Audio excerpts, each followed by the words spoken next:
মোৰ হাতত যে দেখা পাইছে এয়া হৈছে 10,000 টকীয়া একোখন চেক আৰু এই চেক চাগে দেখি আপোনালোকে অনুমান কৰিব পাৰিছে কিহৰ চেক হ'ব পাৰে আৰু চেকখন হৈছে এয়া উদ্যমিত্ৰ অভিযান আঁচনিৰ একোখন 10,000 টকীয়া চেক আৰু মোৰ পিছফালে আছে কেইগৰাকীমান বাইদেউ আৰু বাইদেউ কেইগৰাকীয়ে যিহেতুকে চেক পালে আৰু যোৱাকালি পাই পেলাই বাইদেউ আপোনালোকে চেক পাই কেনেকুৱা অনুভৱ হৈছে? ভাল লাগিছে।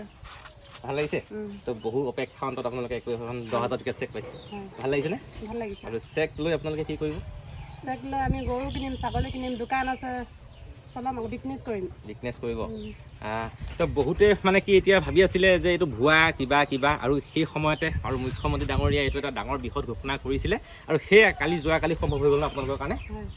এগৰাকী বাইদেউ সুধিলোঁ আৰু এইফালে আৰু এগৰাকী বাইদেউ আছে 10,000 টকীয়া চেকৰ পইচাটো লৈ পেলাই কি কৰিম বুলি ভাবিছে? আমাৰ দোকান দিম বুলি ভাবিছে। দোকান দিম বুলি ভাবিছে আৰু বহুতে হয়তো ভাবিছে চাগে মোবাইল ল'ব নেকি আকৌ? নাই নলয়।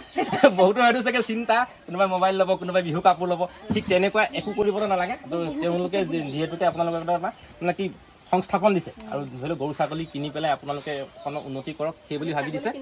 আপুনি ছাগলী কিনিব ন আৰু এইফালে ছাগলী কিনিব। জমা কেতিয়ালৈ দিব কৈছে?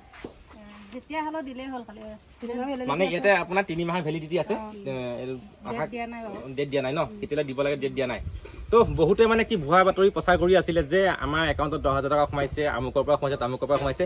সেই আচলতে মিছা আৰু তেওঁলোকৰ যিটো উদ্যমিত্ৰ অভিযান আঁচনি যিখিনি পইচা আৰু তেওঁলোকে এনেধৰণৰ চেকতহে দিব আৰু বহুতে এতিয়া মানে কি ফেচবুকত উৰা বাতৰি উৰাই আছে যে মোৰ 10,000 টকা সোমালে, মোৰ 10,000 টকা সোমালে আৰু সেইবিলাক চাই আপোনালোকে মিছাতে ভুল নাযাব কাৰণ এই 10,000 টকাটো ধৰি লওক এই চেকতহে আহিব, এনেধৰণৰ চেকত